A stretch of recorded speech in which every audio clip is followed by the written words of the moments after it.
con il risultato di 2-2 la sfida tra Merlo Calcio a 5 e Città di Canicattino, qui con Mister Gallo. Partiamo subito.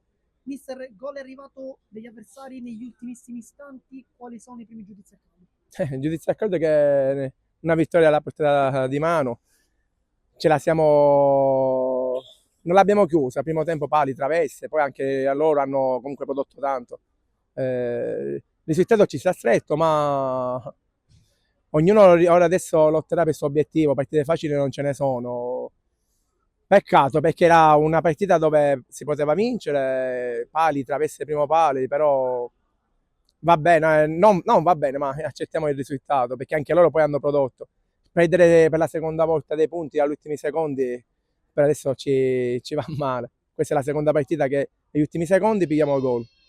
Mister, secondo lei cosa è mancato oggi più di tutto? Cosa è mancato? Il gol. Quando produce non fai gol, nelle ultime tre partite questo, perché nelle ultime tre partite abbiamo fatto due gol.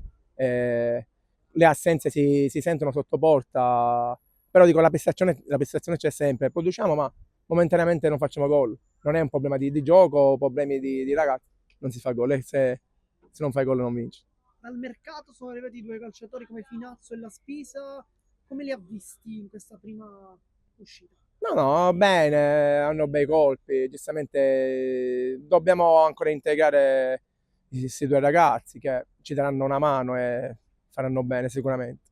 Ancora una volta protagonista Moulet e un under.